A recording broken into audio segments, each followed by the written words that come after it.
بسم اللہ الرحمن الرحیم۔ السلام علیکم پیارے دوستو، آج میں آپ کو حضرت عائشہ رضی اللہ تعالی عنہ کو نصیحت کا واقعہ سناتا ہوں۔ حضرت عائشہ رضی اللہ تعالی عنہ فرماتی ہیں کہ میں نے کپڑے پہنے تو میں گھر میں چلتی ہوئی اپنے دامن کو دیکھ رہی تھی، اور میں اپنے کپڑوں کو اور دامن کو بار بار دیکھتی تھی کہ اتنے میں میرے والد گرامی حضرت ابو بکر صدیق رضی اللہ تعالیٰ عنہ تشریف لائے تو انہوں نے فرمایا، کیا تمہیں معلوم ہے کہ اللہ تعالیٰ اس وقت تمہیں نہیں دیکھ رہا؟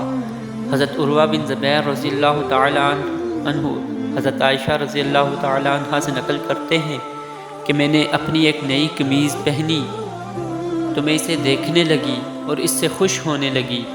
اس پر حضرت ابو بکر صدیق رضی اللہ تعالیٰ عنہ نے فرمایا، کیا دیکھ رہی ہو؟ بے شک اللہ تعالیٰ تیری طرف نہیں دیکھ رہے۔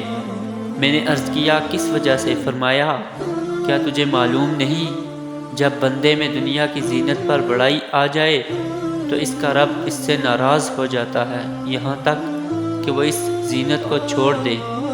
حضرت عائشہ رضی اللہ تعالیٰ عنہ فرماتی ہیں کہ میں نے وہ قمیض اتار کر اس کا صدقہ کر دیا۔ پھر حضرت ابو بکر صدیق رضی اللہ تعالیٰ عنہ نے فرمایا، امید ہے تیرا یہ عمل اس کا کفارہ کر دے گا۔ تو پیارے دوستو، آپ نے دیکھا کہ جب بندے میں دنیا کی زینت پر بڑائی آ جائے تو پھر اس وقت اللہ اس بندے سے ناراض ہو جاتا ہے۔ تو اللہ پاک سے دعا ہے کہ اللہ پاک ہمیں دنیاوی زینت سے بچنے کی توفیق عطا فرمائے اور ہمیں آخرت کی تیاری کرنے کی توفیق عطا فرمائے، آمین۔